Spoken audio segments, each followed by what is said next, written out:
नमस्कार। Exam happy by Jharkhand channel में आपका स्वागत है। तो दोस्तों, जुड़ चुका हूं मैं आप सभी के लिए जेटेट परीक्षा की तैयारी को लेकर के। तो यहां पर जेटेट परीक्षा की तैयारी के न्यू सिलेबस को लेकर के हम जुड़ चुके हैं। तो न्यू सिलेबस पर आधारित सारे टॉपिक बाय टॉपिक आपको प्रश्न करवाए जा रहे हैं। ठीक है, देखिए आपको यहां पर बाजारू किताब एकदम नहीं लेना है। बहुत लोगों ने यहां पर बिजनेस बना करके किताब अपने ज़िले बाय ज़िले जा करके बेच दी है। वो किताब की कोई ज़रूरत नहीं थी आपको लेने की, लेकिन 1400, 1500, 2-2 हज़ार का यहाँ पर बेचा गया है। तो आप सभी उसके पीछे कभी भी दीवाना नहीं हुए। आप यहाँ पर हैंड रिटेन नोट्स पढ़ें। JCERT की जो जैक की किताब है उसको उठाइए और पढ़िए, जो कि सस्ते दामों पर आपको मिलती है। तो हम यहाँ पर आपके लिए, अगर जैक की किताब आप नहीं ले पाते हैं तो हम आपके लिए उसी को लेकर के यहाँ पर उपस्थित होते हैं, जो कि हैंड रिटेन नोट्स होता है। व्हाट्सएप ग्रुप से जोड़ करके आपकी सारी चीज़ें ऑनलाइन आपके एग्ज़ाम तक पढ़ाई जा रही है। देखिए अभी यहाँ पर सिलेबस को तो बढ़ा दिया गया है, लेकिन विद्यार्थियों के अनुरोध को देखते हुए, देखिए विद्यार्थियों के अनुरोध को देखते हुए हमारा फ़ी जो है यहाँ 500 रुपये है। 1 से 5 में जुड़िए या 6 से 8 में जुड़िए। बहुत ही सस्ते रेट पर आपको 1 से 5 में आपको क्षेत्रीय भाषा छोड़ करके सभी चीज़ों का क्लास दिया जा रहा है, जो कि बहुत ही आपके लिए सस्ता पड़ता है। लेकिन इसकी कीमत 800 बढ़ाई गई थी, लेकिन इसको फिर से विद्यार्थियों के अनुरोध को देखते हुए यहाँ पर मात्र 200 विद्यार्थियों के लिए, हमारी टीम ने 200 विद्यार्थियों के लिए एक बार फिर से 500 रुपये ही प्राइस रखने का विचार बनाया है। इसलिए आप सभी अभी के अभी अवश्य जुड़ जाइएगा, नहीं तो जब यह सीट भर जाएगी तो आपको यहाँ पर यह आपको मिलेगा 800 रुपये में। इसलिए अभी जैसे ही आपको वीडियो मिलता है यहाँ पर न्यू सिलेबस पर पढ़ने के लिए, इंटर तक का सिलेबस पढ़ने के लिए आप सभी हमारे साथ अवश्य जुड़ जाइएगा। देखिए हम यहाँ पर आपके लिए CDP के मिक्स प्रश्न को लेकर के आए हैं। ठीक है, मिक्स प्रश्न को लेकर के आए हैं, मिश्रित प्रश्न है जो विभिन्न टॉपिक से होंगे, जो आपका अभी सिलेबस दिया गया है। ठीक है, तो देखिए यहाँ पर CDP ही एक ऐसा सब्जेक्ट बच गया है जो पुराना सिलेबस हो या नया सिलेबस हो, ठीक है, उस पर इसका कोई असर नहीं पड़ता है। इसलिए आप कॉमन चीज़ को यहाँ पर देखते चलिएगा। ठीक है, तो यहाँ पर CDP आपको डेली करवाया जा रहा है। जुड़ करके आप यहाँ पर तैयारी कीजिए और देखिए कितना सही कर पाते हैं। आप लास्ट में कमेंट जरूर कीजिएगा। ठीक है, चलिए तो देखिए यहाँ पर पहला प्रश्न है, आप लोग सभी के लिए पहला प्रश्न है, बाल्यावस्था किस उम्र तक को माना जाता है? 0 से 5 वर्ष, 6 से 12 वर्ष, 12 से 18 वर्ष या 18 वर्ष से ऊपर। ठीक है, बाल्यावस्था किस उम्र तक को माना जाता है, ये आपसे पूछा गया है। ठीक है, देखिए यहाँ पर जो बाल्यावस्था होता है, तो सबसे पहले क्या होता है आप सभी जानते हैं, शैशवावस्था, फिर बाल्यावस्था, फिर किशोरावस्था और फिर वृद्धावस्था। तो शैशवावस्था जो माना जाता है वो हम लोग लेकर के चलते हैं 0 से 6 या कहीं कहीं मिलेगा 1 से 6। ठीक है, फिर अगला बार जो हम लेके चलते हैं बाल्यावस्था, तो होता है 6 से 12, फिर किशोरावस्था तो 12 से 18, यानी 6 का टेबल समझिए, याद रखना है, 6, 6 दूनी 12, 6 18 और 18 से ऊपर। ठीक है, तो 6 तक का शैशवावस्था, 12 तक 6 से 12 बाल्यावस्था, 12 से 18 किशोरावस्था और ऊपर वाले को हम लोग यहाँ पर कहेंगे वृद्धावस्था। ठीक है, तो प्रश्न था बाल्यावस्था किस उम्र तक को माना जाता है? तो यहाँ पर राइट आंसर कितना आ रहा है? बी आ रहा है। बी आपका राइट आंसर हो जाएगा। बिहार टेट और CG टेट दोनों का ये प्रश्न है। ठीक है, चलिए अगला देखिएगा, बच्चा के बौद्धिक विकास की कितनी अवस्थाएं हैं? देखिए बौद्धिक विकास से एक प्रश्न रहता है, बच्चा के बौद्धिक विकास की कितनी अवस्था में बांटा गया है? ठीक है, ये UP टेट का प्रश्न है आपका और CG टेट का भी है। देखिए 2, 3, 4 या 6 बच्चा के बौद्धिक विकास की कितनी अवस्था है? ठीक है, तो बच्चा के बौद्धिक विकास की कितनी अवस्थाएं हैं? 4 अवस्थाएं हैं। कितनी अवस्थाएं? 4 अवस्थाएं हैं। 4 किस में दिया गया है? C में दिया गया है। C इसका राइट ऑप्शन है। अब बोलिए वो 4 अवस्थाएं कौन कौन है? आप लोग सभी को याद है, जल्दी जल्दी कमेंट कीजिए। तो वो पहला अवस्था है शैशवावस्था। ठीक है, शैशवावस्था। दूसरा क्या हो जाता है? बाल्यावस्था। तीसरा क्या हो जाता है? किशोरावस्था। और चौथा क्या हो जाता है? वृद्धावस्था। ठीक है, तो बच्चा के बौद्धिक विकास की 4 अवस्थाएं हैं। याद हो गया ना? चलिए ठीक है, नेक्स्ट देखिएगा, विद्यालय में बच्चा किसके साथ रहना पसंद करता है? बताइए, प्रश्न आया है UP में और MP में। विद्यालय में बच्चा किसके साथ रहना पसंद करता है? शिक्षक के साथ, प्रधानाध्यापक के साथ, समवयस्क समूह के साथ? कोई नहीं। तो बच्चा समवयस्क समूह के साथ ही रहेगा, अपने बराबरी उम्र वाले के साथ वो रहता है। न तो वह शिक्षक के साथ रहना पसंद करेगा, न तो वह प्रधानाध्यापक के साथ रहना पसंद करेगा। पसंद किसके साथ करेगा? तो समवयस्क समूह, यानी अपने बराबरी स्तर के बच्चों के साथ रहना पसंद करेगा। ठीक है, चलिए देखिए अगला, शिक्षा मनोविज्ञान आवश्यक है।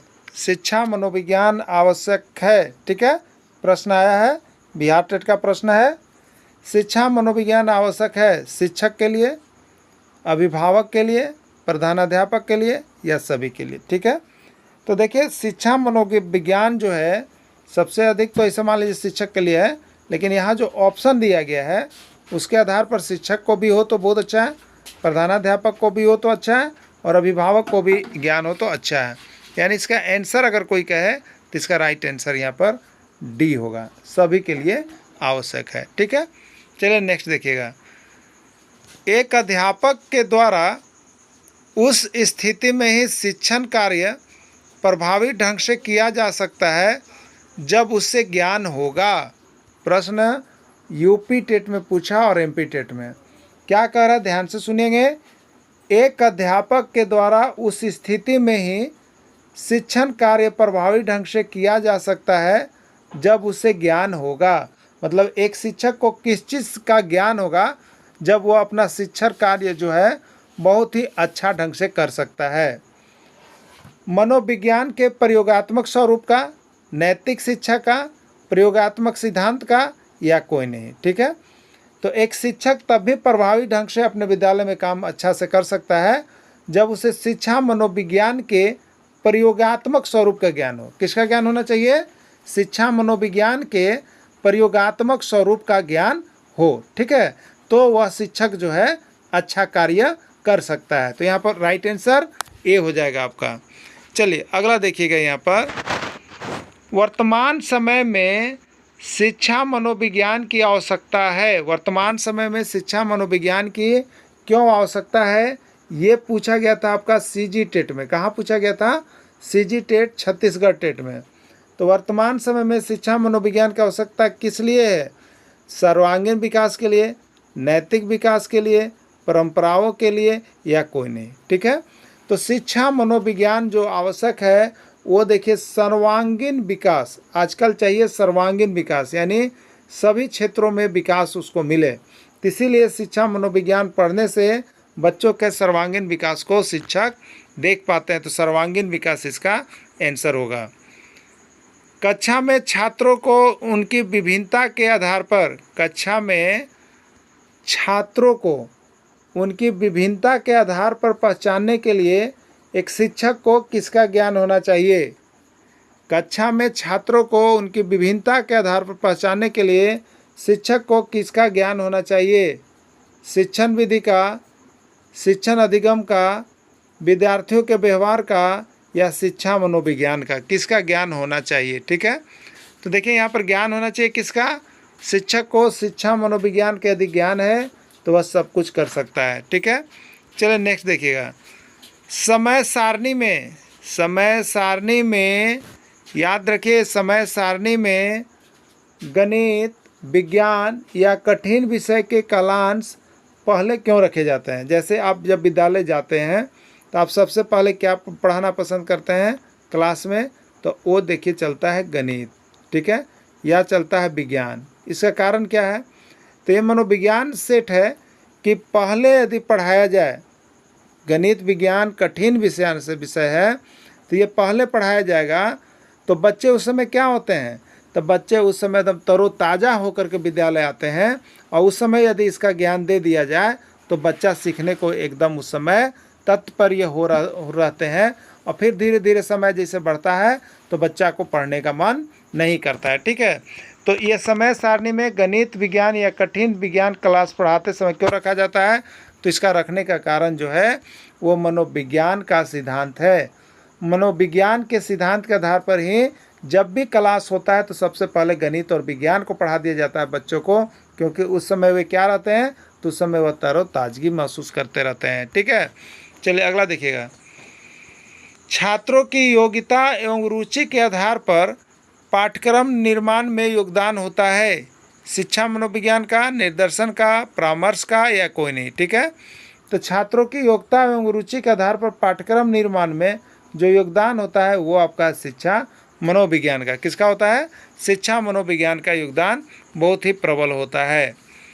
अगला है सफल एवं प्रभावशाली शिक्षण, सफल एवं प्रभावशाली शिक्षण अधिगम प्रक्रिया के लिए आवश्यक है। क्या आवश्यक है?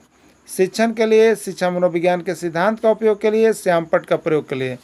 तो सफल एवं प्रभावशाली शिक्षण अधिगम प्रक्रिया के लिए शिक्षा मनोविज्ञान के सिद्धांत का उपयोग करना अनिवार्य है। ठीक है, तभी आप सफल हो पाइएगा। बुद्धि परीक्षण विषय है। बुद्धि परीक्षण किसका विषय है? आपको बताना है कि जो बुद्धि परीक्षण है वो किसका विषय है?